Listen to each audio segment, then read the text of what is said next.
살아가는 사람들은 과거에 살아온 사람들의 자취를 통해서 우리가 지혜를 발견합니다.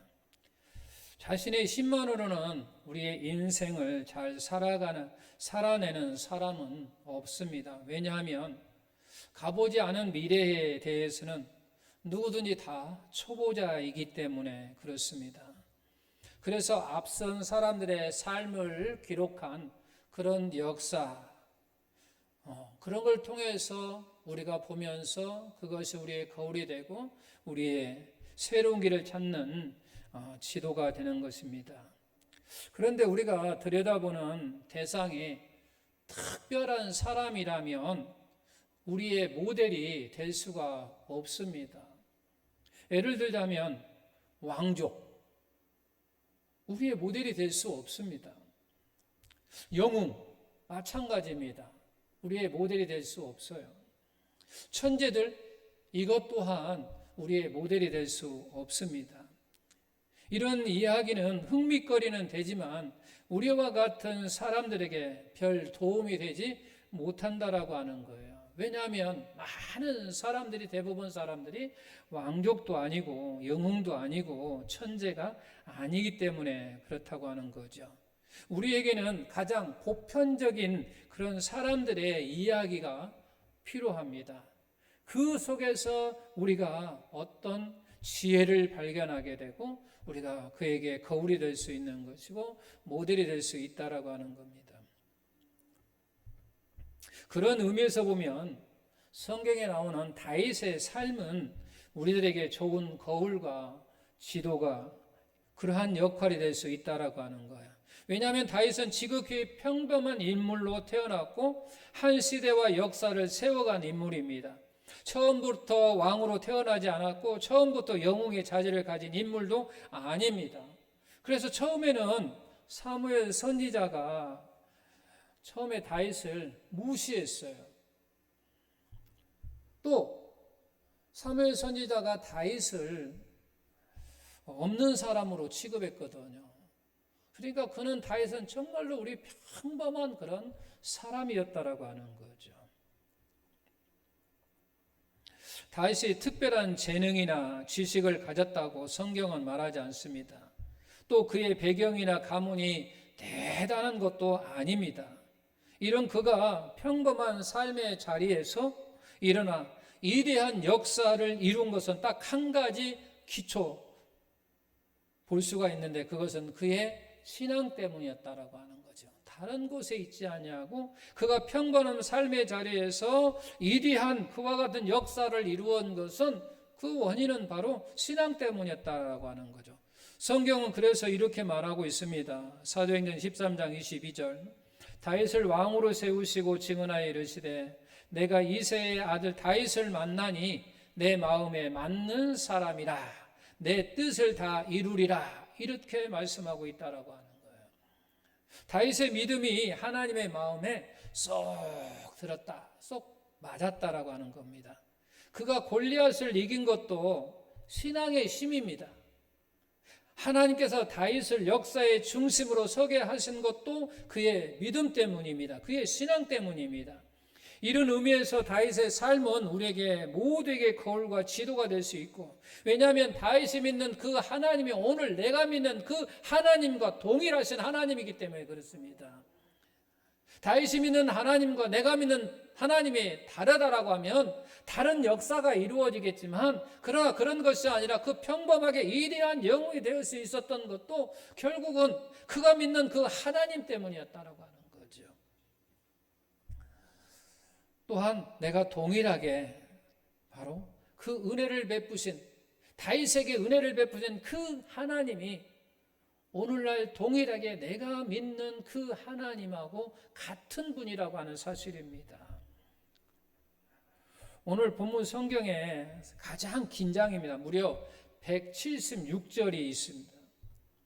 그리고 이 시편 119편은 바로 다윗의 신앙 고백장이다 라고 그렇게 우리가 말하기도 합니다. 다윗이 어떤 자세로 하나님을 섬기고 어떻게 믿음의 삶을 살았는지에 대한 고백입니다. 본문에서 우리는 몇 가지 다윗의 신앙의 자세를 엿볼 수 있습니다. 여러분 혹시 실패한 경험이 있으십니까? 어떤 일에 또한 성공해 보신 적이 있습니까? 그리고 그 성공의 원인이 어디에 있었다고 생각하셨습니까? 가장 중요한 것은 우리가 어떤 자세를 가지고 있느냐랍니다. 성공을 하려면 반드시 여러분 성공적 자세를 지니고 있어야만이 우리가 성공할 수가 있다라고 하는 거죠. 그렇지 아니하면 우리는 성공할 수가 없어요. 반드시 내가 성공을 하려면 그 성공에 가는 그런 자세를 내가 가지고 있어야 된다라고 하는 거예요. 그래서 오늘 본문에 나오는 다윗은 신앙적으로 가장 성공한 기본 자세를 우리에게 보여주고 있다라고 하는 거예요. 신앙적으로 우리가 가장 성공한 기본 자세, 우리가 신앙적으로 성공하려면 반드시 가장 기본적인 이 세 가지를 우리가 갖춰야 된다고 이야기를 하는 거예요. 신앙적으로 가장 성공한 기본 자세, 다윗이 우리에게 보여주는 말씀은 33절을 말씀해 보게 되면 여호와여 주의 율례의 도를 내게 가르치소서 내가 끝까지 지키리라 라고 하는 말씀은 바로 배우는 자세라고 이야기하는 거죠. 하나님의 말씀의 길을 가르쳐 달라고 이야기를 하는 거죠. 내가 이것을 잘 배워야겠다는 뜻입니다. 이 말은 지난날 자신의 실패가 말씀의 도를 잘 몰랐기 때문이냐고 하는 그 고백도 섞여 있습니다. 전에 내가 실패한 것은 결국은 무슨 얘기냐면 몰랐기 때문이다. 간단하게 이야기하면 그겁니다. 내가 실패한 것은 바로 몰랐기 때문이다. 그렇기 때문에 이제는 내가 배워야 되겠다라고 하는 거죠. 성공하기 위해서는 반드시 내가 알아야 되겠다라고 하는 거죠. 전에는 내가 몰랐기 때문에 패배했지만 그러나 이제는 내가 알아야 되겠다라고 하는 거죠. 알아야 내가 성공할 수 있다라고 하는 거죠. 내가 알아야 더 나아갈 수 있다라고 하는 거예요. 그래서 지금 다윗이 우리에게 보여주는 말씀이 그래요. 주의 율례의 도를 내게 좀 가르쳐 주셔서 우리는 성령의 역사로 말미암아 내가 하나님의 도를 알 수 있는 거예요. 내 안에 계시는 성령께서 역사할 때 내가 하나님에 대해서 더 깊이 알 수 있고 교제할 수 있다라고 하는 거예요. 여러분 지난날의 실패의 원인이 무엇이라고 생각합니까? 몰랐기 때문입니다. 아마도 지옥에 가 있는 사람들도 똑같은 말을 했을 것입니다. 예수님이 구세주임을 몰랐기 때문에 내가 그러한 행동을 했어. 그런 거죠. 예수님께서 십자가에 못 박히시면서 그들을 향하여 기도하는 모습이 있습니다. 자기를 십자가에 못 박은 그런 사람들을 향하여 우리 예수님께서 마지막에 하신 말이 무엇입니까? 아버지여 저희들을 사하여 용서하여 주소서. 자기가 하는 것을 알지 못합니다. 저들이 지금 나에게 못을 박는 이유는 바로 저들이 알지 못하기 때문에 그렇다는 얘기예요. 그 알지 못하는 건 뭐냐면 내가 구세주임을, 너희들의 구세주임을 나를 모르기 때문에 나를 십자가에 못 박혀 있다라고 하는 거죠. 저들이 안다면 내가 구세주이고 내가 메시아고 너희를 구원하실 자임을 안다고 한다면 저들은 절대로 나를 십자가에 못 박지 않을 것입니다. 그러나 저들이 모르기 때문에 나를 십자가에 못 박는다는 얘기예요. 우리의 삶 속에서 마찬가지입니다. 내가 실패하는 원인은 내가 모르기 때문입니다.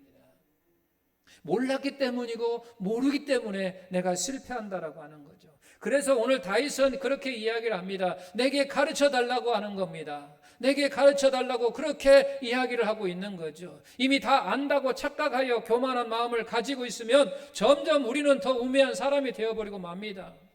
인간관계에서도 마찬가지입니다. 서로 만나서 이야기할 때 우리가 잘 듣고 받아들이는 마음이 아주 중요합니다.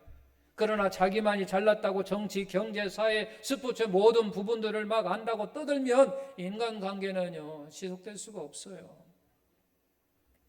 기본 자세는요 우리가 성공하려면 뭐 한다고 했네요? 배우는 자세가 필요하다. 우리가 성공하려면 배우는 자세가 필요하다고 하는 거죠. 여러분 주로 말을 하는 편입니까? 듣는 편입니까? 듣는 자세가 중요합니다. 안다고 가볍게 말하지 말고 못마땅하다고 쉽게 비판하지 말고 남의 말을 다 듣기 전에 대답하는 사람은 정말로 어리석은 자라고 우리가 말할 수 있습니다. 끝까지 다 듣고도 우리가 잘 모르는데 미리 짐작하고 서둘러서 저지른 실수가 얼마나 많습니까? 남을 바로 알고 이해한다는 것은 대단히 어려운 일입니다. 많은 시간이 필요합니다. 사도행전 2장에 보게 되면 초대교회 사람들은요, 성령이 충만하여 모일 때마다 그런 뭐 했냐면 기도하고 찬미하며 떡을 떼고 사도들의 가르침을 받았다라고 말합니다. 사도들의 가르침을 받았다. 늘 배웠다라고 하는 것입니다. 그들은 누구에게 배웠습니까? 가르친 자와 배우는 자. 배우는 자들은 예루살렘 사람들이었고 가르치는 자들은 예수님의 제자들인 갈릴리의 어부들이었습니다. 제자들은 제대로 공부한 사람들이 아닌 그런 사람들이었습니다. 다분히 그는 예수님과 함께 3년 반 동안 함께 있었다라고 하는 그 사실 때문에 성령이 충만한 사람들이 모일 때마다 그들에게 배웠다라고 하는 거죠. 우리도 겸손한 마음으로 일생 동안 계속 배우는 자세로 살아가기를 예수님의 이름으로 축원합니다. 그것이 쌓이고 쌓임으로 말미암아 우리가 신앙에도 성공할 수 있다라고 하는 거죠. 어떤 환경에도 어떤 여건 속에서 우리는 배우는 자세가 매우 중요함을 마음속에 깊이 새기시기를 바랍니다. 그리고 34절에서 우리에게 말씀하는 것은 순종하는 자세가 필요하다고 이야기합니다. 순종하는 자세가 너희가 신앙적으로 가장 성공하려면 순종하는 자세가 있어야 된다고 말합니다. 34절 나로 하여금 깨닫게 하여 주소서. 내가 주의 법을 준행하며 전심으로 또 지키겠나이다. 내가 행하고 행하겠다 그런 얘기입니다. 내가 지키고 또 지키겠다 그런 말씀입니다. 우리가 깨달음이라고 하는 것은 생각으로 배우는 것 같지만 사실은 우리가 몸으로 배워야 그것이 배웠다라고 우리가 말할 수 있는 겁니다. 생각으로 깨달은 것 같지만 같은데 현실에 부딪히면 행동이 따라주지 않거든요. 그래서 우리가 생각으로 배우지만 몸까지 배워야만이 그게 정말 내가 배웠다라고 말할 수 있습니다. 여러분, 우리가 어떤 순간적으로 어떤 일을 당하다 보면요, 멘탈이 돼버려요. 당황해버린단 말이에요. 그래서 우리가 평상시에 알고 있는 112도 생각이 안 난다고 합니다. 119도 생각이 안 난다고 합니다. 그래서 막 방황한답니다. 자기 집이 갑자기 불이 팍 나버리면요, 순간 119로 전화를 해야 되는데 생각이 안 난다고 합니다. 많은 사람들이 그런 이야기를 합니다. 그러니까 우리는 그냥 알고 있습니다. 머릿속에 내가 기억하고 있고 알고 있지만 내 몸으로 체험하지 않고 배우지 않았기 때문에 그런 멘탈이 오는 겁니다. 그래서 우리는 훈련하고 연습하는 거예요. 몸으로 훈련하고 연습함으로 말미암아 그런 멘탈 당황하지 아니하고 그런 일이 당한다 할지라도 즉각 119라고 하는 그 생각을 하고 전화할 수 있는 그런 것이 우리가 필요하다라고 하는 거죠.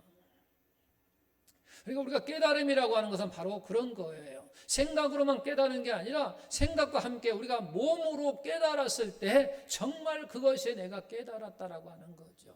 우리는 얼마나 결심하고 결단합니까? 또 다짐하고 얼마나 다짐합니까? 우리는 오늘도 하나님의 앞에 나와 또 결심하고 다짐합니다. 그런데 막상 우리가 나가보면 그런 결심하고 다짐했던 것을 우리가 그대로 행하고 지키느냐?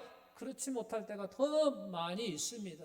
왜냐하면 이 시간 말씀을 통해서 내가 생각으로 그래야지 이렇게 해야지 라고 했지만 내 몸으로 아직 그와 같은 말씀에 훈련이 되어 있지 않기 때문에 연습이 되어 있지 않기 때문에 그냥 생각뿐이고 마음만 뿐이에요. 그래서 안 된다라고 하는 거죠.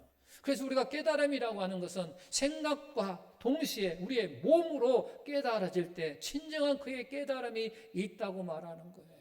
그것이 곧 나의 것이라고 이야기를 할 수 있다라고 하는 거죠. 그래서 깨달음은요, 논리적으로나 합리적으로 따져서 되는 일이 아닙니다. 나 자신이 산산이 깨어지는 순간 그 사건 자체를 받아들임으로 얻어지는 것이 깨달음이기 때문에 그렇습니다. 그래서 깨달음을 주세요라고 간구하는 것은 내게 주신 시련과 여건과 질병 등을 통해서 나로 하여금 어리석고 복잡한 생각은 다 지워버리고 순수한 진리 그대로를 받아들이게 해주십사라고 하는 기도인 겁니다. 이게 바로 쉽게 하면 순종하는 자세라고 하는 거죠. 그냥 생각만 하는 게 아니라 몸까지 가는 것. 그것이 곧 몸까지 가기에는 우리가 훈련도 필요하고 연습이 필요하다라고 하는 거예요. 그런 깨달음이 필요하다라고 하는 거죠.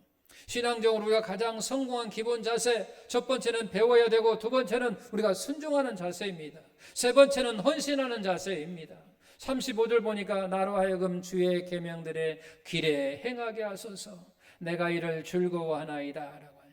여기서 길이라고 하는 것은 성경에 이전 성경에는 첩경이라고 기록되어 있습니다. 지금은 길이지만 옛날 성경에 보면 첩경이라고 이야기했습니다. 첩경이라고 하는 건 영어로는 하이웨이입니다. 하이웨이라고 하는 것은 고속도로라고 이야기를 하는 거죠. 고속도로는 얼마든지 빨리 달릴 수 있는 길입니다.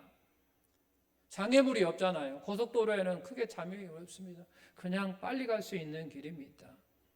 이게 무슨 말이냐면 내 안에 고속도로가 되게 한다는 얘기예요. 내 안에 고속도로가 되게 있어야 된다. 그래서 하나님이 어떤 말씀을 내게 들은다 할지라도 내 안에서 장애물이 없이 그냥 내가 직접 받아들이는 걸 이야기하는 거예요.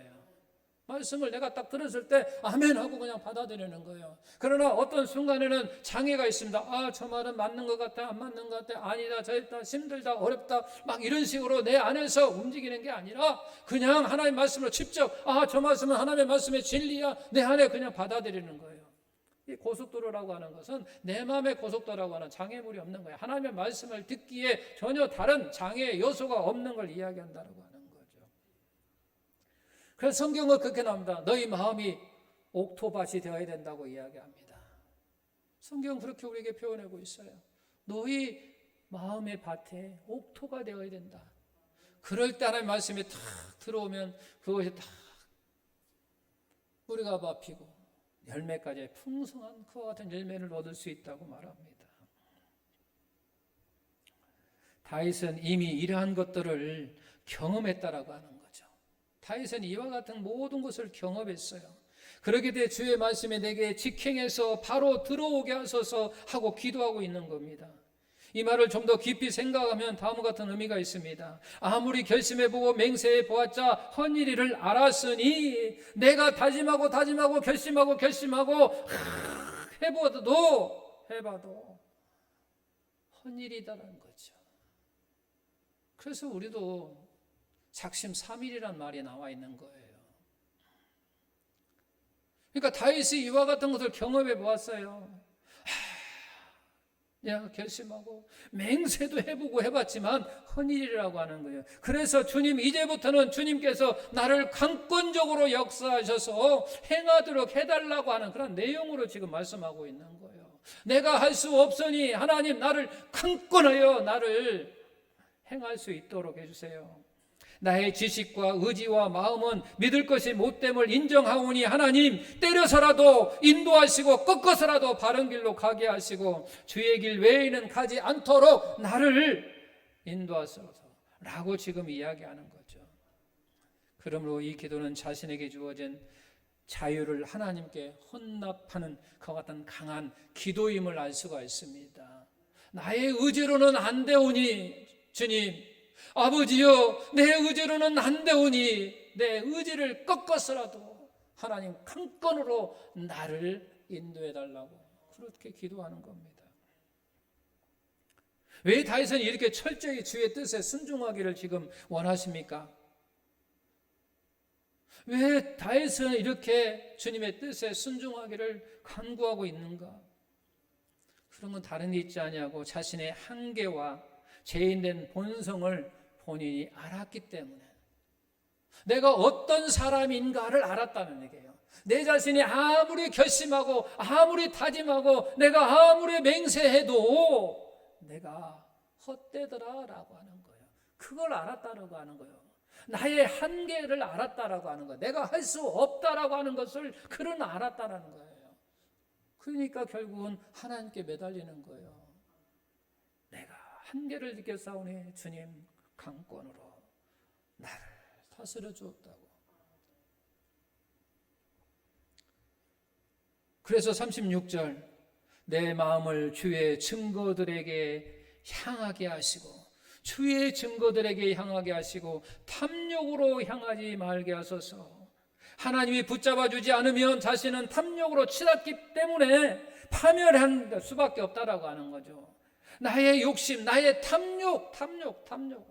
내가 그쪽으로 달려갈 수밖에 없으니 파멸에 이를 수밖에 없으니, 그런 고백하는 마음입니다. 또 37절 보게 되면 자신의 감정의 애국됨을 알고 있었어요. 자기의 감정도 진리가 아니라는 것을 알았습니다. 37절, 내 눈을 돌이켜 허탄한 것을 보지 말게 하시고 주의 길에서 나를 살아가게 하소서. 간단하게 이야기하면 주님이 이끌지 않으면, 그런 얘기죠. 주님이 나를 이끌지 아니하면, 주님이 나를 인도하지 아니하시면 허탄한 것을 보다가 결국은 치명적인 실수로 파멸을 향해 치달을 수밖에 없으니 나를 붙잡아 나를 살려달라고 그렇게 이야기하고 있는 거예요. 우리가 즐겨 부르는 찬송, 나 같은 죄인 살리신, 우리가 처음 시작할 때도 찬양을 했습니다. 나 같은 죄인 살리신. 이게 존 누턴이라고 하는 목사님이 지으신 노래입니다. 누턴이라고 하는 목사님이 어떤 사람이었느냐, 그는 원래 아프리카에서 노예를 잡아다가 백인들에게 파는 그런 노예 상인 일을 했던 사람입니다. 사람을 판다라고 하는 것은 이게 좋은 일이 아니잖아요. 그죠? 그런데 예수를 믿고 그가 중생하고 나서 이와 같은 가사로 나 같은 죄인 살리신 주님의 은혜가 너무 고맙고 놀랍다라고 그가 고백한 거예요. 그가 많은 부흥회를 인도하고 많은 사람들을 구원하는 목사님이 되었습니다. 그 당시 함께 은혜를 나눴던 한 성도가 뉴턴 목사님에게 이렇게 물었다고 합니다. 목사님, 하나님께서 당신에게 단 하나의 선택을 할 수 있는 권한을 주신다면 무엇을 구하겠습니까? 라고 물었다고 합니다. 제가 여러분들에게 물겠습니다. 만약에 하나님이 여러분 각자에게 한 가지 소원을 말한다고 한다면 여러분들은 무엇을 말할 것입니까? 무엇을 말할 것 같아요? 하나님이 단 한 가지 소원을 내가 너에게 들어주겠다 라고 말한다면 어떤 선택을 하실 것입니까? 어떤 것이 진리다 그건 아닙니다만은, 근데 이 뉴턴 목사님은 그렇게 대답을 했습니다. 하나님께서 나를 위해 선택한 것을 주시기를 원한다라고. 하나님이 나에게 주시고자 하는 그 선택한 것, 그것을 주시기를 원합니다 라고 이야기해요. 무슨 얘기입니까? 나의 자유의지가 있어, 내가 의지가 있어, 내가 선택할 권한이 있지만 나는 그 권한을 내가 사용하지 아니하고 하나님께 드리겠습니다, 그런 얘기예요. 왜? 하나님께서는 나의 모든 걸 다 아시잖아요. 나의 필요도 아시고 나의 약함도 아시고 나의 미래까지도 아시오니 하나님께 선택한 것을 구하겠다라고 하는 거죠. 하나님이 주시는 은혜의 절대성과 가치를 인정하는 그런 고백입니다. 하나님께서 나를 누구보다 잘 아시오니, 하나님이 나를 누구보다 잘 아시오니 하나님께서 나를 위해서 선택한 것이 있지 않겠습니까? 왜? 나를 잘 아니까. 나는 그것을 바라겠다는 얘기예요. 여러분들은 무엇을 구했는지는 모르지만 그런 의지를, 나의 의지를 하나님께 드렸을 때, 내게 주어진 그 선택의 자유를 하나님께 반납했을 때 하나님께 나를 통하여 역사하십니다. 그리고 예비하신 은혜로 전 생애를 책임져 주시는 것입니다. 우리는 지금까지 나의 의지로 살아가려고 얼마나 애를 썼습니까? 그리고 얼마나 실패하고 어그러진 모습으로 살아왔습니까? 지금까지 살아봤지만 여전히 길이 없고 답이 없는 인생에서 고민하며 우리가 방황하고 있지는 않습니까? 그런 사람에게 우리 주님께서 이렇게 말씀하십니다. 우리 다 같이 마태복음 11장 28절 29절 수고하고 무거운 짐진 자들아 다 내게로 오라. 내가 너희를 쉬게 하리라. 나는 마음이 온유하고 겸손하니 나의 멍에를 메고 내게 배우라. 그리하면 너희 마음의 쉼을 얻으리니 내게 배우라 라고 말씀합니다. 내게 배우면 너희가 마음의 쉼을 얻으리라. 우리가 하나님은 알면 알수록 내 마음에 평안이 넘친다라고 하는 사실입니다. 내가 하나님을 깊이 알면 알수록 나의 마음속에 평강이 넘친다고 하는 사실입니다. 내 마음에 쉼을 얻으리니 내 마음에 평안이 넘치십니다. 이건요, 말씀은 쉽게 받아들일 수 있지만 체험하면 쉽게 알 수가 있어요. 그래 내가 하나님을 알면 알수록 은혜가 충만하며 나의 마음, 나의 삶 속에 평안이 넘친다고 하는 사실을 우리는 알아요. 그걸 체험한 사람들은요, 하나님의 말씀을 배우기를 갈급한다라고 하는 거죠. 여러분 말씀 들었죠? 우리 장로님이 아프신데 지금 병원에 입원하기 위해서 오늘 참석하지 못하셨는데요. 늘 말씀을 읽는다고 이야기하잖아요. 집에서 말씀을 작년에도 일독을 했고 금년에도 일독을 하게 하는 그런 계획을 세우고 왜 그런지 아십니까? 하나님의 깊은 교제 속에 깨달으면 깨달을수록 무엇을 느끼니까 마음에 평강이 넘치는 것을 알기 때문에 그런 거예요. 아는 사람은요 그걸 해요. 근데 알지 못하는 사람은요 절대 성경책 잘 읽지는 않아요. 그래서 오늘 다윗이 이야기하는 거예요. 너희가 신앙적으로 성공하기를 원하느냐? 네가 신앙적으로 정말로 성공하기를 원하느냐? 성공한다는 게 뭡니까? 경제적으로 물질적으로 우리가 잘 먹고 잘 사는 게 아니에요. 하나님 앞에서 우리 마음이 정말 만족해하고 평강이 넘치고 즐겁고 기쁨이 넘치고 행복한 것보다 더 좋은 건 없습니다. 내 마음에 늘 평강으로 넘치는 것, 내 마음속에 늘 기쁨으로 넘치는 것, 만족함으로 말미암아 늘 행복과 기쁨이 넘치는 때에 그보다 더 큰 행복이 어디 있습니까? 그걸 아는 사람은 늘 말씀을 배운다라고 하는 거예요.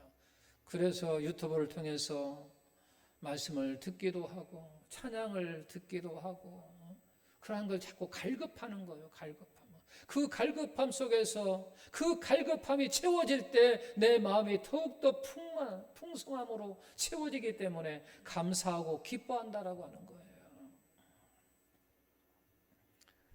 살아온 삶을 통해서 자신의 한계와 무능과 절망을 알았다면 주께서 와서 주님이 주시는 믿음의 멍에를 매라고 말씀합니다.